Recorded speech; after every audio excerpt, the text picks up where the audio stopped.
নমস্কার, গল্পকথকৃতি চ্যানেলে আজকে শুরু করছি আরোগ্য নিকেতন উপন্যাসের ৭ম পর্ব। এরপর ৪ বৎসর জীবন দত্তের জীবনের বোধ করি উদয়লগ্ন, নতুন জন্মান্তর অথবা নতুন জন্ম লাভের তপস্যা। রংলাল ডাক্তার মধ্যে মধ্যে রহস্য করতেন। একবার বলেছিলেন, তাই তো হে জীবন, মনে বড় আক্ষেপ হচ্ছে। মনে হচ্ছে বিবাহ একটা করলাম না কেন। এই ধরনের কথা রাত্রেই হতো। বারান্দায় বসে নিয়মিত পরিমাণ ব্র্যান্ডি খেতেন আর চুরুট টানতেন। জীবন দত্ত থাকলে তার সঙ্গে গল্প করতেন, নইলে বই পড়তেন। কোনো দিন মনা হাড়িকে ডেকে তার সঙ্গেই গল্প করতেন। তিনি গল্প বলতেন না, গল্প বলতো মনা। তিনি শুনতেন ভূতের গল্প, তিনি শুনতেন আর মধ্যে মধ্যে অট্টহাস্যে ফেটে পড়তেন। জীবন দত্তকে তার খাতাপত্র দিয়েছিলেন। দত্ত সেই সবগুলো পড়তেন নিজের বাড়িতে। যথারীতি কবিরাজি পদ্ধতিতে চিকিৎসাও করে বেড়াতেন। ২-৪ দিন অন্তর সকালের কাজ সেরে খাওয়া দাওয়া করে চলে যেতেন রংলাল ডাক্তারের ওইখানে। যা বুঝতে পারতেন না বুঝিয়ে নিতেন। যে অংশটুকু পড়ছেন তাই বলে যেতেন আর ডাক্তার শুনতেন। এই অবস্থাতেই কোনো দিন আসন্ন মৃত্যুর রোগীর বাড়ির অবিলম্ব আহ্বান জানিয়ে ডাক আসত, আর ডাক্তার বিবরণ শুনে কোনোটাতে যেতেন না, আর যেটাতে যেতেন জীবন দত্ত সঙ্গে যেতেন। গুরু যেতেন পালকিতে আর জীবন দত্ত যেতেন হেঁটে। সবল সুস্থ দেহ, ৩৮ ইঞ্চি বুকের ছাতি, ওজন ২ মণের উপর, বিরাট মুগুর ভাঁজা শক্ত শরীর। জীবন দত্ত জোয়ান হাতির মতোই ভারী পা ফেলে সমানে বেহারাদের সঙ্গে চলে যেতেন। কিন্তু কিছুদিনের মধ্যেই জীবন দেখলেন এই বিদ্যা আয়ত্ত করা বুঝি তার সাধ্যাতীত। তিনি পিছিয়ে গেলেন। গুরু শিষ্যের মধ্যে গুরুর মনে বিরক্তিকর সুর বেজে উঠল। কদিন থেকেই রংলাল ডাক্তার জীবন দত্তকে তার সেই কাচের ঘরে মড়া কাটার জন্য বলছিলেন। জীবন দত্ত প্রথম দিন মড়া কেটেছিলেন, কিন্তু তার প্রতিক্রিয়ায় রাত্রে খাওয়ার পর বমি করে ফেলেছিলেন। তারপর দিন ৫ আর গুরুগৃহের দিকে পা বাড়ান নাই। ৬ দিনের দিন ভেবেছিলেন সেই পচা মড়াটা নিশ্চয়ই ডাক্তার ফেলে দিয়েছেন। সেই দিন যাওয়া মাত্রই তিরস্কার করলেন গুরু এবং মনাকে হুকুম করেছিলেন, আর একটা নিয়ে আয় মনা।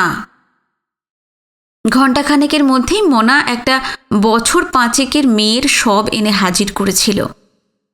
এই অঞ্চলে হিন্দুরাও ৫ বছর বয়স পর্যন্ত শবদাহ করে না, মাটিতে পুঁতে দেয়। সেদিন জীবন দত্ত হাত জোর করে বলেছিলেন, ও আমি পারবো না। ওই শিশুর দেহের উপর। ঝরঝর করে কেঁদে ফেলেছিলেন। তারপর বলেছিলেন, বিশ্বাস করুন, আমার মেয়েটা ঠিক এমনই দেখতে, ঠিক এমনই চুল, এমনি গড়ন। রংলাল ডাক্তার তার দিকে যে চোখ তুলেছিলেন সেই চোখ উগ্রতায় বিস্ফারিত। ও কিন্তু দেখতে দেখতেই কোমল হয়ে এসেছিল। বলেছিলেন, আচ্ছা থাক, তুমি বাংলোয় গিয়ে বসো। এটাকে আমি ডিসেকশন করে যাই। মনে হচ্ছে অত্যন্ত হঠাৎ মৃত্যু হয়েছে, রোগের তো কোনো চিহ্ন নেই। সত্যি মেয়েটা দেখতে অনেকটা জীবন ডাক্তারের প্রথম সন্তান সুষমার মতো। আতর বউয়ের তখন 2টো সন্তান হয়েছে, বড়টি মেয়ে সুষমা আর ছেলে বনবিহারী। জীবন দত্ত কাচের ঘর থেকে বেরিয়ে আর অপেক্ষা করেন নাই, বাড়ি চলে এসেছিলেন। গুরুর মনে বিরক্তির সুর বেজে উঠেছিল এই কারণেই। কয়েকদিন পর জীবন দত্ত যেতেই গুরু সেই কথাই বলেছিলেন, বসো, একটা কথা বলবো তোমাকে। জীবন শঙ্কিত হয়ে বসেছিলেন। ডাক্তার চুরুট টেনে চলেছিলেন। কিছুক্ষণ পর চুরুটটা নামিয়ে রেখে বলেছিলেন, জীবন, তোমাকে যেমনটি গড়ে তুলব ভেবেছিলাম তা তো হলো না। তোমার মধ্যে সেই শক্তি নাই। তাছাড়া ইংরেজি ভালো না জানলে এই শাস্ত্রে গভীর ব্যুৎপত্তি লাভ অসম্ভব। ভেবেছিলাম আমি তোমার সেই অভাব পূরণ করে দেব, কিন্তু দেখছি সেও সহজ নয়। আমার বিরক্তি লাগে এবং তোমার পক্ষেও এই বিদ্যার শিক্ষা পদ্ধতির একটা বড় অংশ অত্যন্ত অরুচিকর। সে অরুচি কাটানো তোমার পক্ষে প্রায় অসম্ভব। ডাক্তার চুপ করে গেলেন। আবার বলেছিলেন, তোমার বাবা তোমার ধাতুকে পুড়িয়ে পিটিয়ে শক্ত করে গড়ে গিয়েছেন। তাকে নতুন করে না গালিয়ে আর নতুন কিছু করা যাবে না। তলোয়ার আর খড়গ দুটোই অস্ত্র, কিন্তু প্রভেদ আছে জীবন, প্রভেদ আছে। তলোয়ার দিয়ে মহিষ বলি হয় না, আর খাঁড়া দিয়ে এই যুগের যুদ্ধ হয় না, বুঝেছ? ঠিক এই মুহূর্তেই এলো একটি ডাক। এই অঞ্চলের একটি নামকরা বাড়ি থেকে ডাক এলো। বাড়িটির সঙ্গে রংলাল ডাক্তারের প্রথম চিকিৎসার কাল থেকেই কারবার চলে আসছে, তার চেয়েও যেন একটু বেশি কিছু। একটি প্রীতির সম্পর্কও বোধ করি আছে। এই দেশে সাধারণ মানুষ সম্পর্কে রংলাল ডাক্তারের একটা অবজ্ঞা আছে, কিন্তু এই বাড়ি সম্পর্কে ঠিক অবজ্ঞা নাই। বাড়ির গৃহিণীর কঠিন অসুখ। মাত্র ঘণ্টা দুয়েকের মধ্যেই রোগ মারাত্মক হয়ে উঠেছে। মহিলাটি আগে থেকেই অম্বলের ব্যাধির রোগিণী। তিনি আজই ঘণ্টা দুয়েক আগে পায়ে হোঁচট লেগে বাড়ির উঠোনে পড়ে গিয়েছিলেন। তারপর ঘণ্টা দুয়েকের মধ্যেই এই অবস্থা। ধনুকের মতন বেঁকে যাচ্ছেন, নিষ্ঠুর যন্ত্রণা, কথাও প্রায় বলতে পারছেন না, চোয়াল পড়ে গিয়েছে। রংলাল ডাক্তার বিস্মিত হলেন। কতক্ষণ আগে পড়ে গেছেন বলছো? ঘণ্টা দুয়েক তো হবে। মাত্র 2 ঘন্টা আগে? হ্যাঁ। তাই তো, এত শিগগির? মনা, পেয়ারাদের ডাক। জীবন ডাক্তারও নীরবে গুরুর অনুসরণ করলেন। রংলাল ডাক্তার প্রথমটা লক্ষ্য করেন নাই। মধ্যপথে জীবনকে দেখেছিলেন আর বলেছিলেন, তুমিও আসছো? এটা বোধহয় তার ইচ্ছে ছিল না। সম্পর্ক চুকিয়ে দেওয়ার জন্যই কথা শুরু করেছিলেন। কথা শেষ হওয়ার পূর্বেই এই ডাকটি এসে পড়েছিল। আজও স্পষ্ট মনে পড়ছে সেই ছবি। বর্ধিষ্ণু ঘর, রাঢ় অঞ্চলের মনোরম মাটির কোঠা অর্থাৎ দোতলা, প্রশস্ত পাকা মেঝে, চুনকাম করা দেওয়াল, উজ্জ্বল আলো জ্বলছিল। সে আমলের শৌখিন শেড দেওয়া 24 বাতির টেবিল ল্যাম্প। অনেকগুলো লোক, আত্মীয় স্বজন দূরে বসে রয়েছে। একটি বিছানায় রোগিণী ছিলায় টান দেওয়া ধনুকের মতন বাঁকা অবস্থায় পড়ে আছেন। এর উপরেও কেউ যেন টান দিচ্ছে। অদৃশ্য কেউ যেন মেরুদণ্ডে হাঁটু লাগিয়ে সবল বাহুর আকর্ষণে টঙ্কার দিয়ে টানছে। রোগিণীর ওষ্ঠাধর দৃঢ়বদ্ধ। চোয়াল পড়ে গিয়েছিল এই কথা সত্য, কিন্তু তবু জীবন দত্ত বুঝতে পারলেন অপরিসীম ধৈর্যের সঙ্গে ওই ক্ষণকিয়া মেয়েটি ওই মর্মান্তিক যন্ত্রণা সহ্য করে চলেছেন। শুধু ঘন ঘন দীর্ঘশ্বাসের মধ্যে যন্ত্রণার পরিচয় বেরিয়ে আসছে, তার সঙ্গে একটু শব্দ। সেইটুকুকে আর চাপতে পারছেন না ভদ্রমহিলা। রংলাল ডাক্তারও স্থির দৃষ্টিতে রোগিণীকে দেখছিলেন। বোধহয় 5 মিনিট পরই বললেন, আজই হোঁচটে লেগে 2 ঘন্টার মধ্যে এমন হয়েছে? হ্যাঁ, 2 ঘন্টাও ঠিক হবে না। ভুরু কুঁচকে রংলাল ডাক্তার বললেন, কই, কোথায় হোঁচট লেগেছে দেখি? রক্ত পড়েছে? ডান পায়ের বুড়ো আঙুলে, রক্তপাত হয়নি। রংলাল ডাক্তার পায়ের বুড়ো আঙুলে হাত দিলেন। সঙ্গে সঙ্গেই সমস্ত ঘরখানায় যেন শিউরে উঠল। নিষ্ঠুরতম যন্ত্রণায় রোগিণী ভাষাহীন একটি অবরুদ্ধ আর্তনাদ করে উঠলেন। জীবন তখনও অবাক বিস্ময়ে রোগিণীকে দেখছিলেন। কি অপরিসীম ধৈর্য! চোখের দৃষ্টিতে সেই যন্ত্রণার পরিচয় ফুটে উঠেছে। চোয়াল পড়ে গেছে, কণ্ঠ দিয়ে আর্তস্বর বের হচ্ছে। তাকে প্রাণপণে সংযত করবার চেষ্টা করছেন তিনি। এত যন্ত্রণাতেও জ্ঞান পূর্ণমাত্রায় রয়েছে।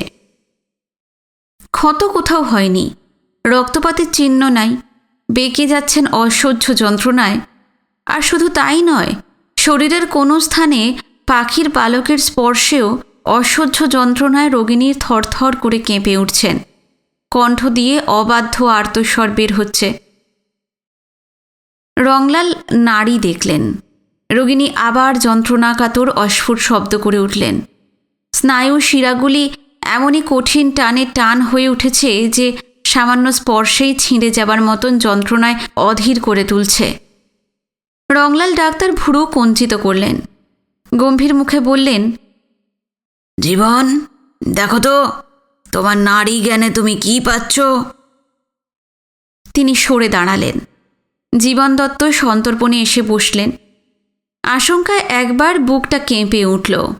শুক্রাচার্যের তুল্য রংলাল ডাক্তার, তার কাছে আজ পরীক্ষা দিতে হবে। নারী অনুভবের অবকাশ তিনি পান নাই। যেটুকু পেয়েছেন তার মধ্যে নারীর স্পন্দন আছে কি নাই তাও বুঝতে পারেন নাই। রংলাল ডাক্তার রোগীর মণিবন্ধ মোটা আঙুলে টিপে ধরে নারী পরীক্ষা করেন। স্পন্দনের সংখ্যা গুণে দেখেন, মধ্যে মধ্যে তাতে ছেদ পড়ছে কিনা তা দেখেন। এর বেশি কিছু না, বেশি কিছু বুঝতেও চেষ্টা করেন না। রোগিণীর হাতখানি বিছানার উপরে যেমনভাবে ছিল তেমনভাবেই রইল। জীবন দত্ত শুধু মণিবন্ধের উপর আঙুলের স্পর্শ স্থাপন করলেন। চোখ বন্ধ করে পারিপার্শ্বিকের উপর জবনিকা টেনে দিলেন। প্রায় রিক্ত পত্র অশ্বত্থ গাছের একটি সরু ডালে একটিমাত্র পাতা অতি ক্ষীণ বাতাসের প্রবাহে দৃষ্টির অগোচরে কম্পনে কাঁপছে। সেই কম্পন অনুভব করতে হবে, অথচ অসতর্ক রূঢ় স্পর্শ হলেই পাতাটি ভেঙে ঝরে যাবে। অতি সূক্ষ্ম স্পর্শানুভূতিকে প্রবুদ্ধ করে তিনি বসলেন, ধ্যানস্থ হওয়ার মতো। তার বাবা বলতেন, শক্তির ধর্মই হল ব্যবহারে সে সূক্ষ্ম এবং তীক্ষ্ণ হয়। অনুভূতি হল পরম সূক্ষ্ম শক্তি, আবার স্থূল করলে সে গদা হয়ে ওঠে। ক্ষীণ ও অতি ক্ষীণ স্পন্দন তিনি অনুভব করলেন, কখনো কখনো যেন হারিয়েও যাচ্ছে। কানে এলো রংলাল ডাক্তারের কণ্ঠস্বর, পাচ্ছ? অতি সন্তর্পণে ঘাড় নেড়ে জীবন দত্ত জানালেন, পাচ্ছি। যেন ঘাড় নাড়ার সঙ্গে হাত না নড়ে ওঠে। দেহ চাঞ্চল্যে মনে সূক্ষ্ম কোনো কম্পন তরঙ্গের আঘাত না লাগে। কিছু বুঝতে পারছো? দেখো, ভালো করে দেখো। জীবন এবার কোনো ইঙ্গিত জানালেন না। তিনি ধ্যান যোগকে গভীর এবং গাঢ় করে তুলতে চেষ্টা করলেন। জ্ঞান ও বুদ্ধির প্রদীপের শিখাকে উজ্জ্বলতর করে তুলে ধরে রোগের অন্তরাত্মাকে প্রত্যক্ষ করতে হবে। কতক্ষণ অনুভব করেছিলেন নারী তার নিজের কোনো হিসেব ছিল না। অনুভব করলেন নারী। যত ক্ষীণই হয়ে থাক, এ নারী অসাধ্য নয়। উচ্চস্থান থেকে পড়ে গেলে বা ভগ্ন অস্থি সংযোজনকালে, অতিসারে, অজীর্ণ রোগে, বাত রোগে এমন হয়, কিন্তু অসাধ্য নয়। এখানে দুটো কারণ একসঙ্গে জুটেছে। অকস্মাৎ একটি নদীর বন্যার সঙ্গে আর একটি নদীর জল মিশে দেহখানাকে বিপর্যস্ত করে দিয়েছে। অজীর্ণ রোগে জীর্ণ দেহে পড়ে যাওয়ার আঘাতের ফলেই এমন হয়েছে। আঘাতটা শুধু হেতু হয়েছে। এখন প্রয়োজন কুপিত বায়ুর প্রভাবে শরীরের স্নায়ু শিরাগুলির সংকোচন দূর করা। কি দেখলে? আগে নারী দেখে তো একেবারে অসাধ্য মনে হচ্ছে না। তিনি নিজের নির্ণয়ের কথা বলেছিলেন, ধনুষ্টঙ্কার নয়। হ্যাঁ, টিটেনাস তো নয়, এবং তুমি যা বলছো তাই খুব সম্ভব ঠিক। তুমি বলছো অসাধ্য নয়, কিন্তু সাধ্য হবে কি করে? চোয়াল যে পড়ে গেছে, ওষুধ যাবে না। শরীরের কোথাও হাত দেবার উপায় নেই, মালিশ করা যাবে না। সাধ্য হবে কিসে? ঘাড় নাড়তে নাড়তে বেরিয়ে এলেন রংলাল ডাক্তার। বাইরে একান্তে জীবন বলেছিল, আপনি ওষুধ দিন, চামচ বা ঝিনুকে করে ফোঁটা ফোঁটা করে মুখে দেওয়া হোক। আর আপনি অনুমতি করলে আমি একটা মুষ্টিযোগের ব্যবস্থা করি। তাতে ওই বায়ু প্রকোপের প্রভাব ধীরে ধীরে কমে আসবে, স্নায়ু শিরার টান ভাবটা কমে আসবে, আর চোয়ালও খুলবে বোধ হয়। মুষ্টিযোগ? আমাদের বংশের সংগ্রহ করা মুষ্টিযোগ। আমার পিতামহ পেয়েছিলেন এক সন্ন্যাসী চিকিৎসকের কাছে। তালগাছের কচি বাঁচা মাতা, যা এখনও বাইরের আলো বাতাস পায়নি। তাই গরম জলে সিদ্ধ করে সেই জলের ভাব দিতে পারো, দেখতে পারো। আমার কাছে ও মরার সামিল। এরপর রোগীর আত্মীয়দের বলেছিলেন, আমি ওষুধ দিয়ে যাচ্ছি, জীবন রইল। আশা আমি করছি না, তবে জীবন এখনো আশা ছাড়েনি। ও দেখুক, এই অবস্থা যদি কাটে, চোয়ালটা যদি ছাড়ে, আমাকে খবর দিও। জীবন একটা মুষ্টি যোগ দেবে। ঠিকমতো সব হয় যেন, বুঝলে? সমস্ত রাত্রি ঠায় দাঁড়িয়ে রইলেন জীবন ডাক্তার। গরম জলের ভাপ দেওয়ার তত্ত্বাবধান করলেন। রাত্রি 12টার পর অসহনীয় যন্ত্রণা কমল। জীবন নাড়ি দেখলেন, মুখ প্রফুল্ল হল। প্রশ্ন করলেন, এবার একটু দেখুন তো গায়ে সেঁক নিতে পারেন কি না। নিজেই জল নিংড়ানো গরম কাপড়ের টুকরোটা সন্তর্পণে রোগিণীর হাতের ওপর রাখলেন। লক্ষ্য করলেন দেহে কম্পন ওঠে কি না। উঠল না। প্রশ্ন করলেন, পারবেন তো সহ্য করতে? কষ্ট হবে জানি, কিন্তু সহ্য করতে হবে। অসাধারণ রোগিণী, মূর্তিমতী ধরিত্রীর মতন তার সহন শক্তি। সম্মতিসূচক ঘাড় নাড়লেন তিনি। উৎসাহিত হলেন জীবন। নিজেই বসলেন সেঁক দিতে। ওইদিকে ওষুধ চলছিল ফোঁটা ফোঁটা।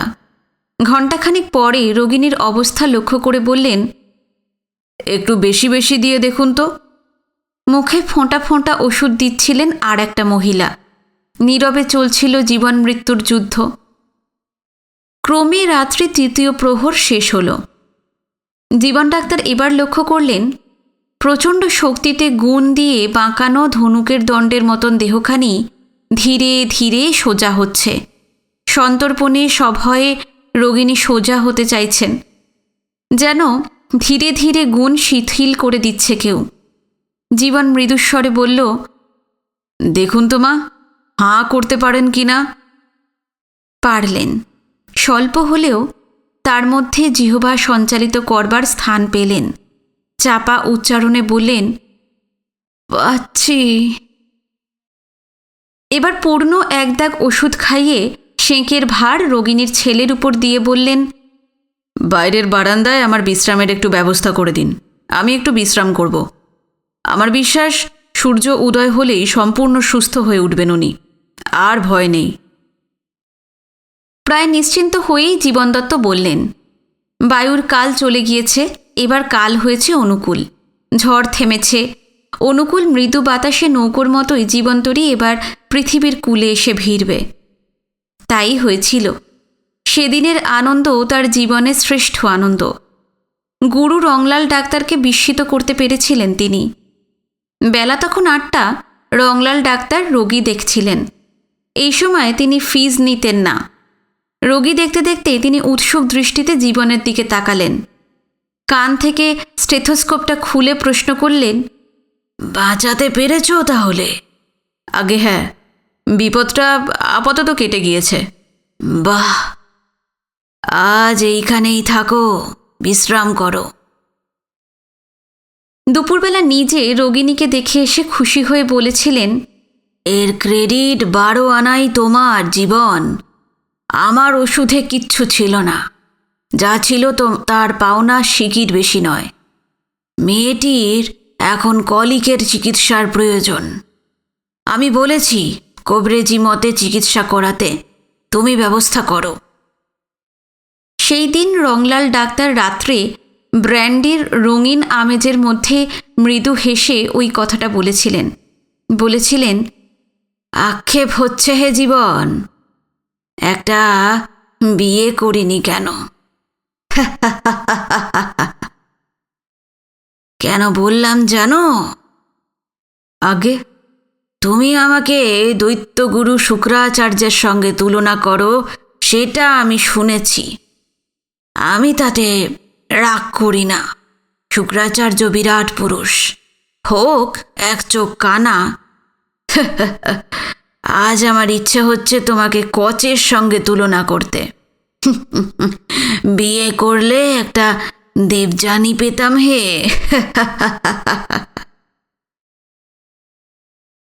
আরও 1 বৎসর পর রংলাল ডাক্তার তাকে বিদায় দিলেন।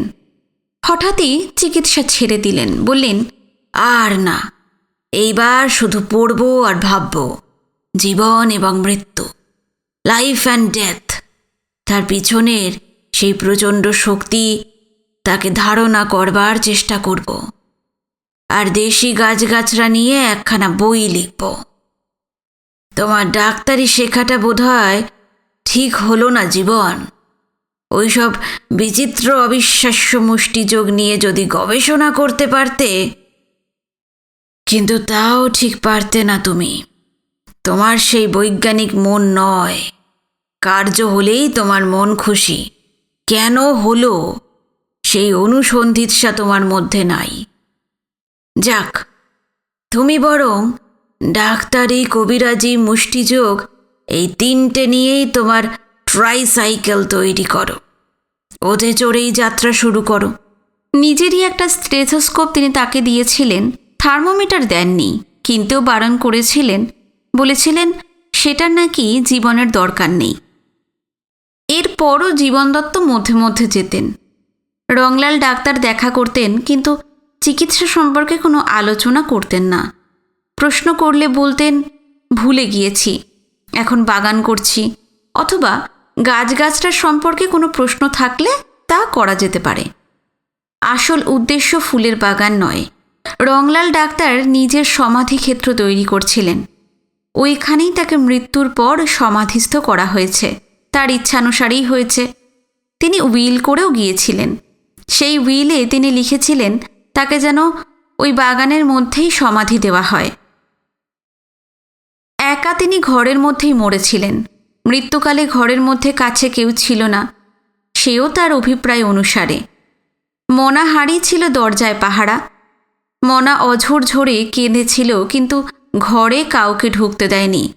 বলেছিল, সে পারবো না, বাবার হুকুম নাই। ওই রংলাল ডাক্তারের দেওয়া স্টেথোস্কোপ নিয়ে তিনি অ্যালোপ্যাথিক চিকিৎসা শুরু করলেন, কিন্তু কবিরাজি ত্যাগ করলেন না, আবার মুষ্টিযোগও রইল। সেইবারই দত্তমশাইদের চিকিৎসালয়ের নামকরণ করলেন আরোগ্য নিকেতন। নবগ্রামে তখন হরিশ ডাক্তার খুলেছে হরিশ ফার্মেসি। ধনী ব্রজলাল বাবু দাতব্য চিকিৎসালয় প্রতিষ্ঠা করে নাম দিয়েছে পিয়ারসন চ্যারিটেবল ডিসপেন্সারি। হোমিওপ্যাথও এসেছে একজন। লোকটা পাগল ছিল। নাম বলতো K.M. ব্রারুরি, অর্থাৎ ক্ষেত্রমোহন বারুরি। তার ডিসপেন্সারির নাম ছিল ব্রারুরি হোমিও হল। জীবন দত্ত কলকাতায় অ্যালোপ্যাথিক ওষুধ কিনতে গিয়ে ওই সাইনবোর্ডটা লিখিয়ে এনেছিলেন, আরোগ্য নিকেতন। ওহ, উদ্যোগ পর্বে আতর বউয়ে সে কি রাগ! অ্যালোপ্যাথিক ওষুধ, আলমারি এবং সরঞ্জামপাতি কিনবার জন্য 500 টাকায় 5 বিঘে জমি বিক্রি করেছিলেন তিনি। রাগ ক্ষোভ তার সেই উপলক্ষ করে, নইলে ওটা ভিতরে ভিতরেই জমাই ছিল।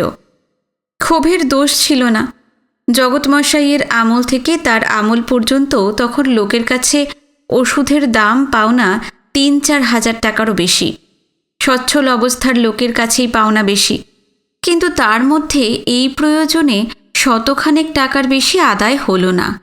এর জন্য ক্ষোভ তার নিজেরও হয়েছিল, কিন্তু আতর বউয়ের ক্ষোভ স্বতন্ত্র বস্তু।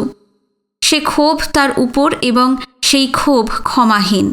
আতর বউয়ের বাহ্যিক ক্ষোভের আপাত উপলক্ষ যাই হোক, ক্ষোভ প্রকাশ হলেই মুহূর্তে মূল কারণ বেরিয়ে পড়ে। সেটা হলো তার বিরুদ্ধে একটা অনির্বাণ চিন্তার মতো অসন্তোষের বহ্নিদাহ। তখন ওই জমি বিক্রির উপলক্ষ নিয়ে তার মনের আগুন জ্বলছিল। মনে পড়ছে, পাওনা টাকা আদায় করতে গিয়ে পাওনা টাকা দূরে থাক কটু কথা শুনে তখন তার নিজের মনেও ক্ষোভ জমেছিল। ওষুধের বাকি প্রসঙ্গে লোকে বলেছিল, 50 টাকা ওষুধের দাম! কী ওষুধ হে? সোনাভস্য না মুক্তাভস্য না মানিকভস্য কী দিয়েছিলে? 50 টাকা? গাছগাছরা আর গিয়ে এটা ওটা টুকিটাকি, আর তো তোমার রসসিন্দুর, এর দাম 50 টাকা? যা ইচ্ছে তাই খাতায় লিখে রেখেছ নাকি? হরি হরি হরি। এই নিয়ে আর বাদ প্রতিবাদ করেননি জীবন ডাক্তার। ক্ষুব্ধ হয়ে ফিরে এসেছিলেন, এবং ফেরবার পথেই সাহাদের শিবু সাহাকে ডেকে সঙ্গে নিয়ে বাড়ি ফিরেছিলেন। ডাক্তারখানা তিনি করবেনই। বুকের ভিতর তখন অনেক আশা, অনেক আকাঙ্ক্ষা। রংলাল ডাক্তারের স্থান তিনিই পূর্ণ করবেন। তিনি যাবেন, রোগীর বাড়িতে আশার প্রসন্নতা ফুটে উঠবে। তিনি নাড়ি ধরবেন, রোগীর দেহের রোগ সচকিত হয়ে উঠবে। নবগ্রামের অহংকারী জমিদার সমাজ সম্ভ্রমে বিনত হবে। আর শুধু নবগ্রাম কেন, সারা অঞ্চলের ধনী সমাজ, জমিদার সমাজ বিনত হবে। বড় ঘোড়া কিনবেন, সাদা ঘোড়া। পালকিও রাখবেন একখানা। বেশি দূরের পথ যাবেন পালকিতে। এই অঞ্চল বলতে সীমানা তো কম নয়। পূর্বে গঙ্গার ধার পর্যন্ত কান্দি 5 থুপি, এইদিকে অজয়ের ধার পর্যন্ত। কান্দি গেলে ভূপির সঙ্গে দেখা করে আসবেন। চিকিৎসা করে তাকে সারিয়ে তুলবার নতুন আকাঙ্ক্ষা তার হয়েছে এখন। জীবনের তখন অনেক আশা। ছেলে বনবিহারীর বয়স মাত্র 3 বছর। তাকে তিনি ডাক্তারি পড়াবেন, বড় ডাক্তার করে তুলবেন। মেডিকেল কলেজ থেকে LMS পাশ করে আসবে সে।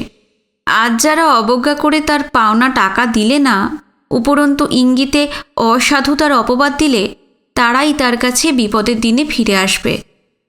সেদিন তাদের তিনি না ফিরিয়ে দেবেন না, কটু কথাও বলবেন না, যাবেন। তার বংশের নাম হয়েছে মশাইয়ের বংশ। বংশের মহোদয়ত্ব ক্ষুণ্ণ করবেন না। তিনি পথেই দামদর করে জমি বিক্রির কথাবার্তা পাকা করে বাড়ি এসে বললেন, তুমি বসো শিবু, আমি 2টো মুখে দিয়ে নিই, তারপর বের হব। কাগজ কিনে লেখাপড়া শেষ করেই বাড়ি ফিরব। রেজিস্ট্রির সময় তো 3 মাস। শিবু বলেছিল, দেখুন দেখি, লেখাপড়ারই বা তারা কিসের গো? আপনি মশাইয়ের বংশের সন্তান, আজ আপনিই তো মশাই। আমি টাকা এনে দিন গুনে দিয়ে যাচ্ছি, লেখাপড়া রেজিস্ট্রি হবে পরে। শিবু 500 টাকা এনে দিয়ে গিয়েছিল সেই দিনই সন্ধেবেলা। ওদিকে বাড়িতে তখন আতর বউ আগুন ছড়াতে শুরু করেছেন।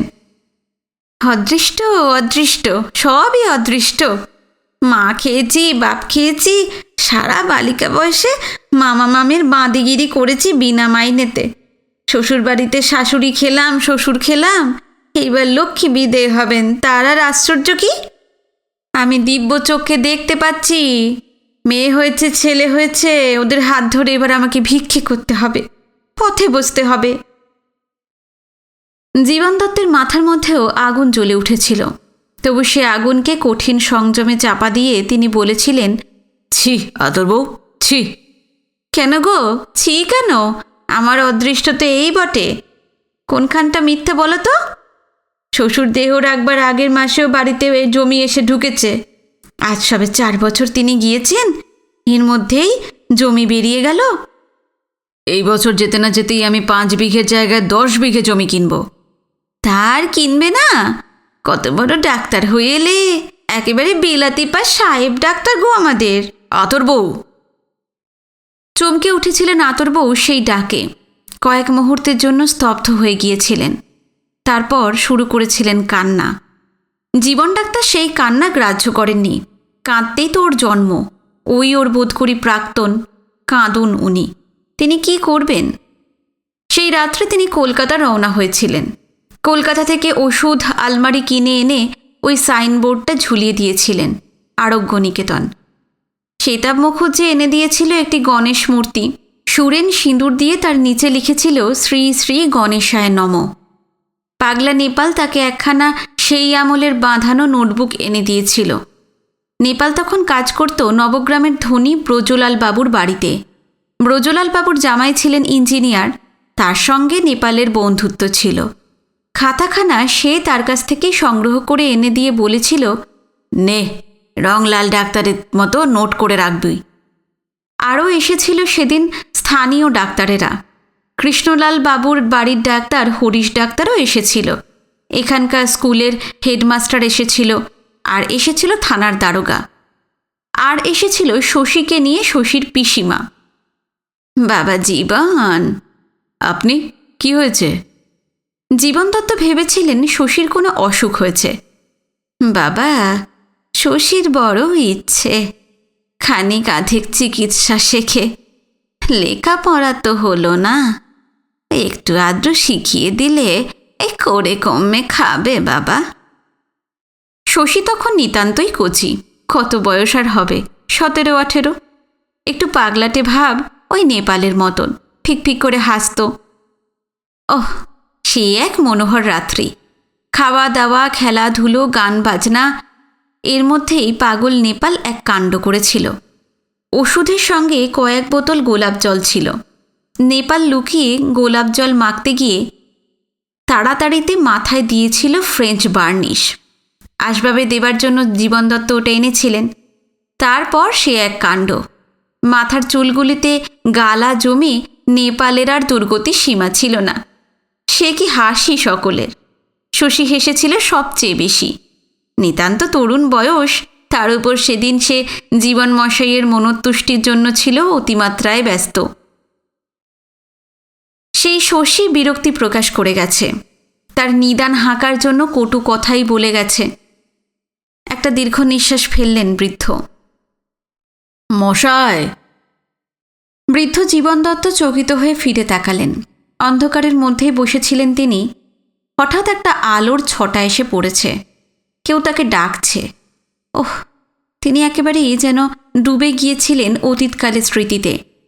এতক্ষণে বর্তমানে ফিরে এলেন। হ্যাঁ, লোক এসেছে এবং তাকেই ডাকছে। লোকটার হাতের আলোটা নিচের দিকে আলো ফেলেছে।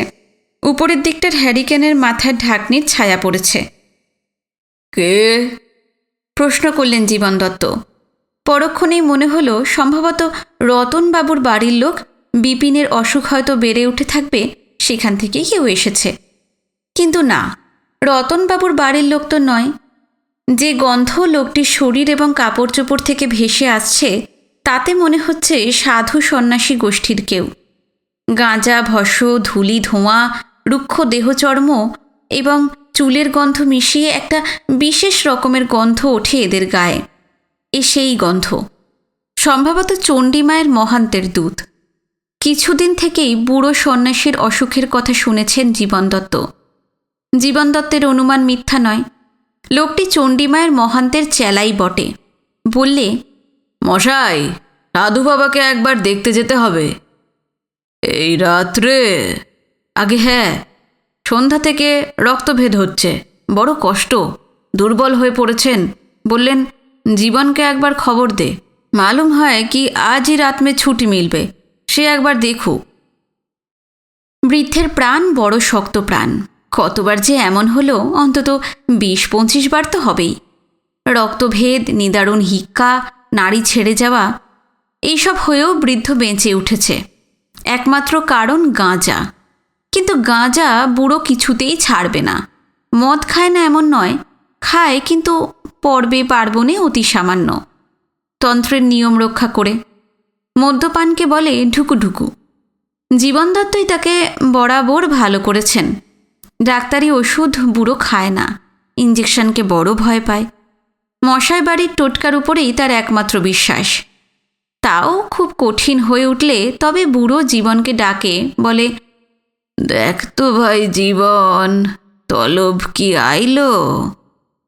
বুড়ো আবার পড়েছে। আজকাল বড়ই ঘন ঘন পড়ছে। জীবন দত্ত উঠলেন। বৃদ্ধ বয়স, রাত্রি প্রহর পার হয়ে গিয়েছে, বোধহয় 10:30। শ্রাবণ মাস, দিন বড়, রাত্রি ছোট। হবে বই কি 10:30। তবু যেতে হবে, উপায় কি? চলো। বাড়ির দিকে তিনি মুখ ফিরিয়ে ডাকলেন, তোর বউ। কি? বেরুতে হচ্ছে, ঘুরে আসি একবার। হ্যাঁ গা, এই রাত্রে যাবে কোথায়? কার বাড়ি? না না না, তোমাকে যেতে হবে না। অনেক ডাক্তার আছে এখানে, অল্প বয়স, বিদ্বান, বড় বড় সব পাশ করা ডাক্তার। তারা যাক না। এই বয়সে তোমাকে ডাকতে এসেছে শুধু টাকা দেবে না বলে, বুঝেছ? যেও না তুমি। চণ্ডীতলায় সাধু বাবার বড় অসুখ, তোর বউ। ওই কথাতেই অনেক কিছু বলা হয়ে গেল। আতর বউও মুহূর্তে নরম হয়ে গেলেন। তাই বা কেন, একেবারে অন্য মানুষ যেন হয়ে গেলেন।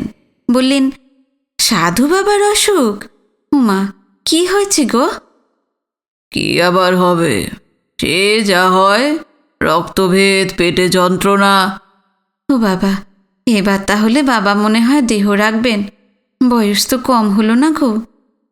দেখি, বলে তো পাঠিয়েছেন জীবনকে ডাকো, তলব আইলো কিনা দেখুক। দেখি গিয়ে। ভারী জুতোর শব্দে স্তব্ধ পল্লীপথের দুপাশের বাড়ির দেওয়ালে প্রতিধ্বনি তুলে বৃদ্ধ হস্তির মতন জীবন ডাক্তার চললেন। গ্রাম পার হয়ে, স্বল্প বিস্তৃতির একখানি মাঠ পার হয়ে নবগ্রামের পূর্ব প্রান্তে ঘন জঙ্গলে ঘেরা সেবাশ্রমের দিকে। বর্ষার রাত্রি, অবশ্য অনাবৃষ্টির বর্ষা, তবুও রাস্তা পিছল। একটু সাবধানেই পথ চলতে হচ্ছিল। আলো নিয়ে সাধুর অল্পবয়সী চেলাটি দ্রুত পদে চলেছে। ডাক্তার প্রায় অন্ধকারেই চলেছেন, তাতে ডাক্তারের অসুবিধে নেই। অন্ধকারে ঠাউর করে পথ চলা তার অভ্যাস আছে। কিন্তু সাধুর চেলার হাতের আলোটা দুলছে, অসুবিধা তাতেই হচ্ছে। মধ্যে মধ্যে চোখে এসে লাগছে। ডাক্তার বললেন, আলোটা এমন করে দুলিও না হে ভোলানাথ, চোখে বড় লাগছে। চলো চলো, আর দাঁড়াতে হবে না। তুমি চলো, তবে আলোটা দুলিও না। কে, মশাই নাকি? সম্মুখের দেবস্থলের প্রবেশপথের ঠিক মুখ থেকেই কে একটা প্রশ্ন করলে। ঘন জঙ্গলের মধ্যে অন্ধকারে দাঁড়িয়ে আছে, তবে কণ্ঠস্বরটা চেনা। তবু জীবন দত্ত ধরতে পারলেন না। অন্যমনস্ক হয়ে তিনি সাধুর কথাই ভাবছিলেন। বহুকাল এখানে আছেন সাধু, অনেক স্মৃতি জড়িয়ে আছে। রোগীকে আমি ঘুম পাড়িয়ে দিয়েছি। হাসতে লাগলো সে। কে, শশী? চমকে উঠলেন ডাক্তার। কি দিয়ে ঘুম পাড়ালি? অসুরের চিকিৎসা, আসুরিক। কিন্তু তোকে খবর কে দিলে? এসে বললাম হঠাৎ। গিয়েছিলাম গলাইচণ্ডী রামহরি লেটকে দেখতে। ব্যাটার খুব অসুখ। দুপুরবেলা আপনাকে কল দিতে গিয়েছিলাম, কিন্তু ওই মতির মায়ের নিদানের কথা বলতে গিয়ে ভুলেই গেলাম। বউ ঠাকুরুন বলেননি আপনাকে? কাল একবার রামহরিকে দেখতে যেতে হবে মশায়। এ তো পরের কথা, কাল হবে। এখানকার খবর বল, কি চিকিৎসা করলি মহান্তের? উৎকণ্ঠা অনুভব করলেন তিনি। শশীকে তিনি যে জানেন। শশী বললে, আর কি, গলাইচণ্ডী থেকে ফিরবার পথে ঢুকলাম।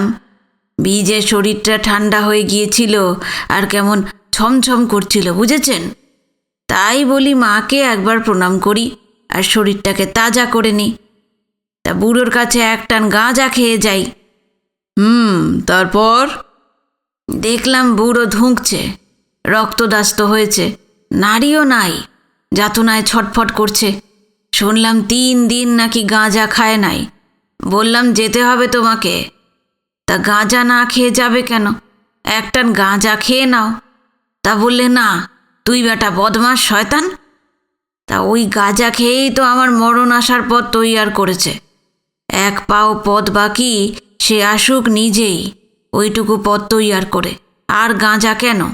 তা আমি মশাই 1 ডোজ ওই ক্যানাবিস ইন্ডিকা দিয়েছি, সঙ্গেই ছিল, আমি খাই তো। ব্যাস, খেয়ে 2-3 মিনিটের মধ্যেই বুড়ো ঘুমিয়ে পড়ল। দেখুন, বোধহয় নাড়িও টিপ টিপ করে উঠেছে। গাঁজা খাওয়া ধাত তো লেগে গিয়েছে। বলেই হিহি করে হাসতে লাগলো পাগলা। মিথ্যে বলেনি পাগলা। 1 ডোজ ক্যানাবিস ইন্ডিকাতে বৃদ্ধ সাধুর ঘুম এসেছে। ঘুম যখন এসেছে তখন যন্ত্রণাও উপশম হয়েছে এবং নাড়ির স্পন্দন পাওয়া যাচ্ছে। কিন্তু বুঝতে কিছু পারা গেল না। সাধু সন্ন্যাসীর ধাতু প্রকৃতিও সন্ত্রস্ত। সাধারণ মানুষের সঙ্গে অনেক প্রভেদ। জীবনে আচার এবং বিধিনিয়ম পালনের প্রভাব দেহের উপরে অমোঘ। দেহের সহনশক্তি আশ্চর্যভাবে বেড়ে যায়, তেমনি আশ্চর্য ক্রিয়া করে ওষুধ। অকোষিত মৃত্তিকা প্রথম চাষের বীজের মতো। সুতরাং বলা তো যায় না, মৃত্যু সন্নিকটবর্তী হয়েও এদের প্রাণশক্তির কাছে হার মেনে ফিরে যায়। এমন অনেক ক্ষেত্রেই দেখেছেন জীবন দত্ত। তার বাবাও এ কথা তাকে বলে গেছেন। বলেছিলেন, এদের নাড়ি দেখে সহজে নিদান হেঁকো না বাবা, আগে জেনে নিও তাদের নিজের দেহ রক্ষার অভিপ্রায় হয়েছে কিনা। মানুষের অভিপ্রায় প্রচণ্ড কাজ করে। যে রোগী হতাশ হয়ে ভেঙে পড়ে তাকে বাঁচানো কঠিন হয়।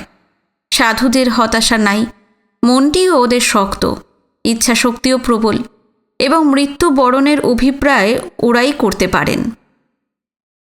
সাধু গভীর ঘুমে আচ্ছন্ন হয়ে রয়েছে।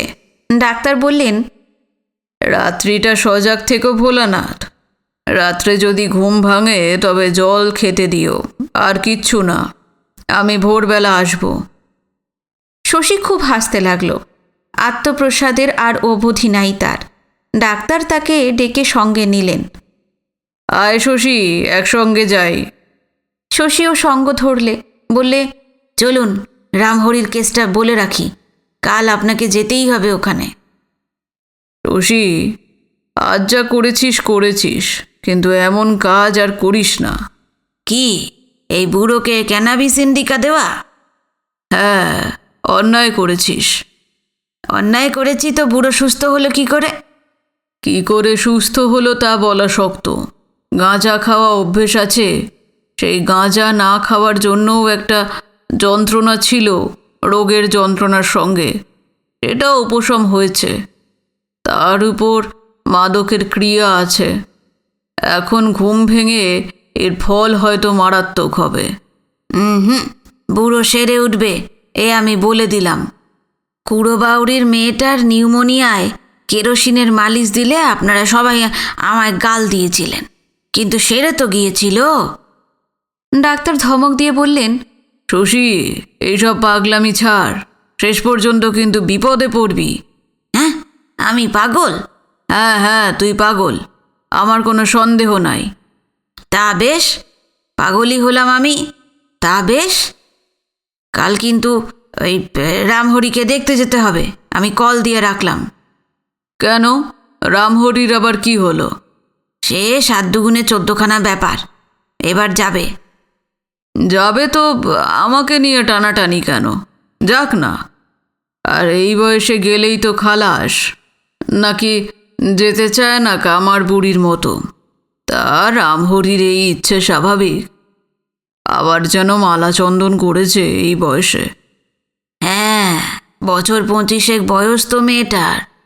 কিন্তু রামহরি বাঁচবার আশায় আপনাকে ডাকছে না, ডাকছে নিদান দিতে হবে, বলে দিতে হবে যে জ্ঞানগঙ্গা যেতে পারে কিনা। বড় ইচ্ছে জ্ঞানগঙ্গা যায় উদ্ধারণপুর কি কাটোয়া। জ্ঞানগঙ্গা গিয়ে বেশি দিন বাঁচলে তো মুশকিল। কন্ট্রোলের বাজার। এ জেলার চাল ও জেলায় যাবার তো হুকুম নাই। কিনে খেতে গেলে তো অনেক টাকা লাগবে। বকবক করেই চলল শশী। চোরের রাজ্য, বুঝেছেন? সব চোর, আপাদমস্তক চোর। রাজা চোর, রানী চোর, কোটাল চোর, সব চোর। আমি চোর, তুমি চোর, সব চোর। চালের দর 16 টাকা। হ্যাঁ, তাও এই জেলায় 16 তো ওই জেলায় 26, আর 2 পা ছাড়াও 36, আর 1 পা ওদিকে যাও 40। মশাই ঠিক কথাগুলো শুনছিলেন না। তিনি ভাবছিলেন রামহরির কথা। ওদিকে শশী আপন মনেই বকে চলেছিল। হঠাৎ একবার থেমে আবার আরম্ভ করলে। এবার কথার সুর আলাদা। দেশের সমালোচনা বন্ধ করে অকস্মাৎ সরস রসিকতায় সুরসিক হয়ে উঠল শশী। বললে, রামহরি জ্ঞানগঙ্গা যাবে, কিন্তু বেহিসেবি কাণ্ড তো করে যাবে না। কদিন বাঁচবে আপনাকে তাই বলে দিতে হবে। সেই হিসেব করে চাল ডাল বেঁধে নিয়ে যাবে। বলে, ঠাকুর তোমার আর কি বলো, 10 দিন বেশি বাঁচলে চাল তো কম পড়বে, তখন নগদ দামে কিনতে হবে। আর 5 দিন কম বাঁচলে চাল বাড়বে। সেই চাল ঘরে ফিরে তো নিতে নাই, বেচে দিতে হবে। সেই সব তো আর আমার হাত দিয়ে হবে না, হবে পরের হাত দিয়ে। 5 ভূতে সব তছনছ করে দেবে আমার। বুঝুন ব্যাপারটা। রামহরি যে হিসেব নেবে তার উপায় থাকবে না। বেটা বলে, তাতে আমার স্বর্গে গিয়েও শান্তি হবে না। আমি বলি, স্বর্গে যাওয়াই তো হবে না তোর। রথে চড়ে বলবি, রোখো রোখো, আমি নামবো। রথ ফিরিয়ে দিয়ে ফ্যালফ্যাল করে চেয়ে দেখবি মহা মুশকিল। গঙ্গা তীরে মৃত্যু, ভূত হওয়ারও উপায় থাকবে না। সে হলে সান্ত্বনা থাকতো রামহরির, ঘাড় ভাঙতে পারত, পিছু পিছু গিয়ে খোনা স্বরে বলতে পারত, দে দে আমার টাকা ফিরিয়ে দে। শশী নিজেই বলতে লাগলো, নিজেই হাসতে লাগলো। শ্রাবণের অন্ধকার রাত্রির মধ্যে দুজনে পথ হাঁটছিলেন। বৃদ্ধ জীবনমশাই আপনার মনেই রামহরির কথা ভাবছিলেন। এমনটা কি করে হলো, কেমন করে হলো? জ্ঞানগঙ্গা যেতে চায় রামহরি? বিনা ভাবনায়, বিনা কামনায় বৈরাগ্য যোগ মুক্তি পিপাসা কি জাগে? আমি মরব এই কথা ভেবে প্রসন্ন মনে সমস্ত কিছু পিছনে ফেলে অভিসারে চলার মতন চলতে পারে? দীর্ঘকাল প্রতীক্ষার পর যুবতী বধূর স্বামী সন্দর্শনে যাওয়ার কালে বাপের ঘরের উঠানে পাতা খেলাঘর ফেলে যাওয়ার মতন যেতে পারে কি?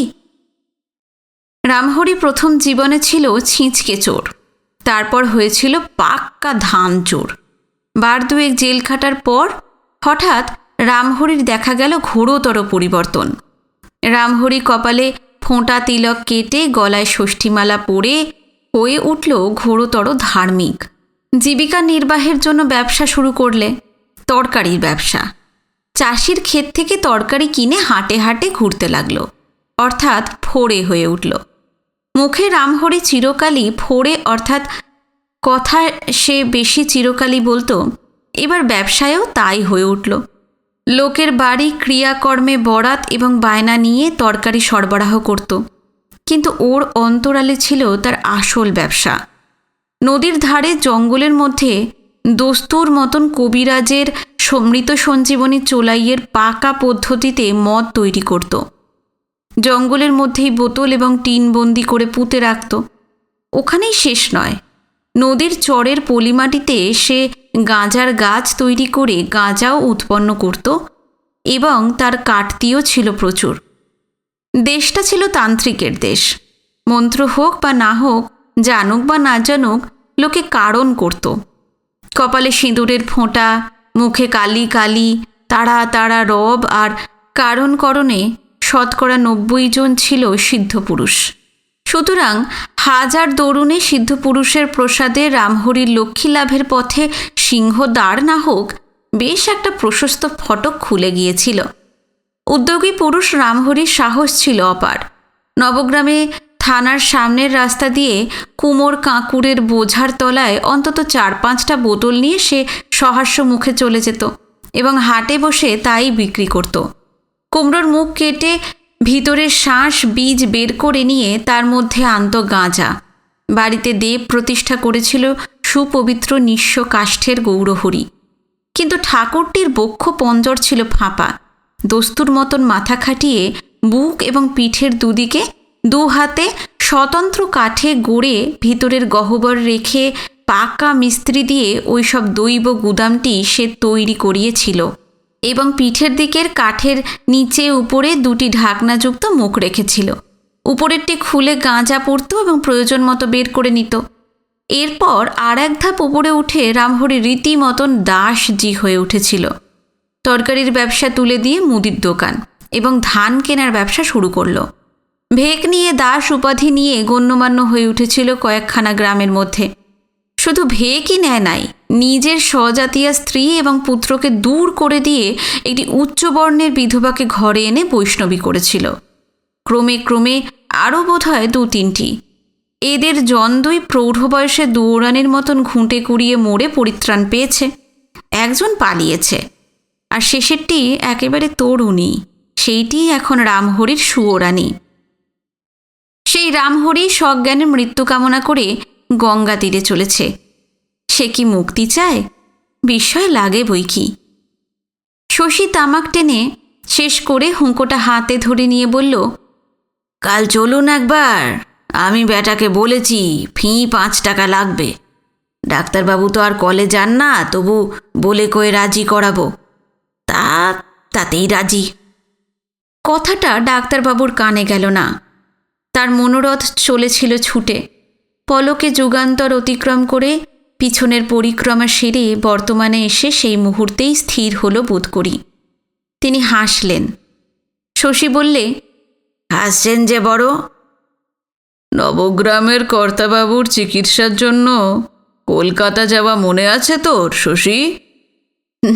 তা আবার নাই, বাড়ি থেকে পালকি করে বেরিয়ে সব ঠাকুর বাড়িতে প্রণাম করে।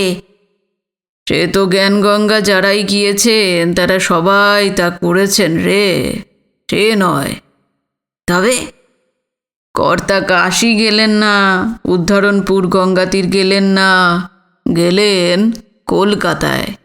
কলকাতাও তো গঙ্গাতীর, কিন্তু গঙ্গা তীরে দেহ রাখতে তিনি ঠিক যাননি, গিয়েছিলেন চিকিৎসা করিয়ে বাঁচতে। তা হবে না, বিশাল সম্পত্তি, অগাধ ধন, এত কীর্তি, এইসব ছেড়ে কেউ কি আর মরতে চায়? হ্যাঁ রে, তাই তো বলছি। তার হয়নি, আর রামহরির সেই বাসনা হলো।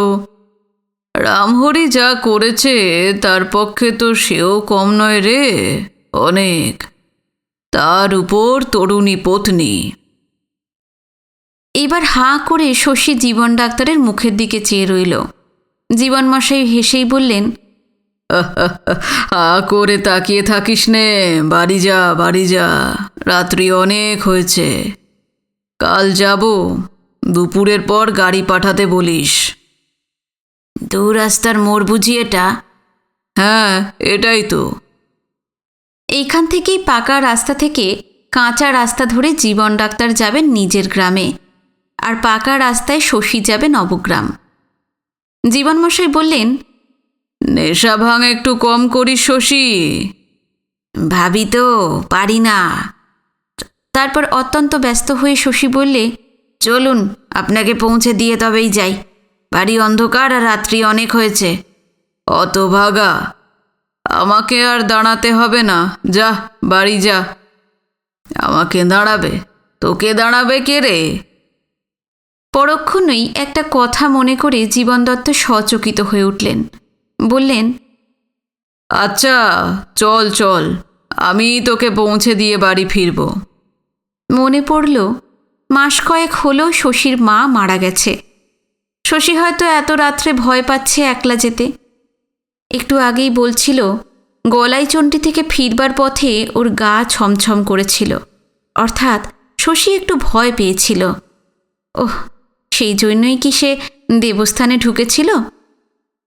জীবনমশাই বললেন, সত্যি বলতো শশী, কি ব্যাপার, তুই কি ভয় পেয়েছিস? না, মানে আমার মা। তোর মা? আমার মা মনে হয় এই আশেপাশেই ঘুরে বেড়ায়। মনে হয় না মশাই, জানেন, সত্যি। চল চল, ওইসব কথা থাক। মা আমাকে ভয় দেখায় না, আমাকে আগলে রাখে, বুঝেছেন না? শশী বকবক করলে সারাটা পথ। তার মধ্যে রামহরির কথাই বেশি। ওই বেটার নিদান হেঁকে দেখিয়ে দেন তো একবার ছোকরা ডাক্তারকে। আজকের পর্ব এখানে শেষ করলাম। আগামী পর্ব নিয়ে খুব শিগগিরই ফিরছি। আজকের পর্ব শুনে অবশ্যই কমেন্টে জানাবেন আপনাদের কেমন লাগলো। নমস্কার, সবাই খুব ভালো থাকবেন।